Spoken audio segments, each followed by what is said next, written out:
જામનગર જિલ્લા વહીવટીતંત્રની યુદ્ધની પરિસ્થિતિ પર ચાંપતી નજર રાખી રહ્યું છે, ત્યારે મોડી રાત્રે જિલ્લા કલેક્ટર સહિત ઉચ્ચ અધિકારીઓની ડિઝાસ્ટર કંટ્રોલ રૂમ પહોંચ્યા હતા.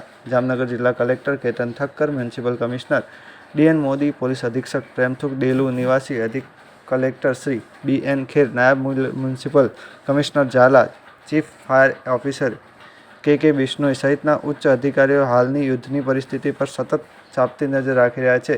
તેઓ દ્વારા પળે પળની માહિતી મેળવી પરિસ્થિતિનું આકલન કરવામાં આવી રહ્યું છે. હાલની પરિસ્થિતિમાં જિલ્લાના લોકોએ કોઈ પ્રકારની ચિંતા કરવાની જરૂર નથી. વહીવટીતંત્ર સંપૂર્ણપણે સજ્જ છે અને પરિસ્થિતિને નિયંત્રણ રાખવા માટે તમામ જરૂરી પગલાં ભરી રહ્યું છે. ઉપરાંત લોકોને કોઈપણ પ્રકારની ખોટી અફવાઓથી ન ભરમાવા તેમજ તંત્ર દ્વારા આપતી સત્તાવાર માહિતીનો અનુસરવા અનુરોધ કરાયો હતો.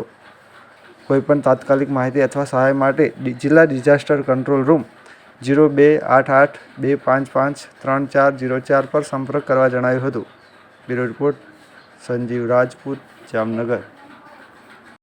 જામનગર જિલ્લામાં ગઈકાલે મોક ડ્રીલની કવાયત બાદ આજરોજ જે ભારત અને પાકિસ્તાન વચ્ચે યુદ્ધની સ્થિતિનું જે નિર્માણ થયું છે, ત્યારબાદ જિલ્લાના તમામ ઉચ્ચ અધિકારીઓ અત્યારે કંટ્રોલ રૂમમાં ઉપસ્થિત છે. કંટ્રોલ રૂમમાંથી સમગ્ર જિલ્લાની તમામ કામગીરીનું નિરીક્ષણ થઈ રહ્યું છે. જામનગર જિલ્લા માટે અત્યારે કોઈ ગંભીરતાની કે કોઈ ચેતવણીની વાત નથી. તમામ જનતાને શાંતિ રાખવા અને સરકારી માધ્યમો ઉપર જ ભરોસો રાખવા માટેની અપીલ કરવામાં આવે છે. જિલ્લા વહીવટીતંત્ર, જિલ્લા પોલીસ તંત્ર, જિલ્લા મહાનગરપાલિકાનું તંત્ર તમામ કોઈપણ પરિસ્થિતિને પહોંચી વળવા માટે સજ્જ છે.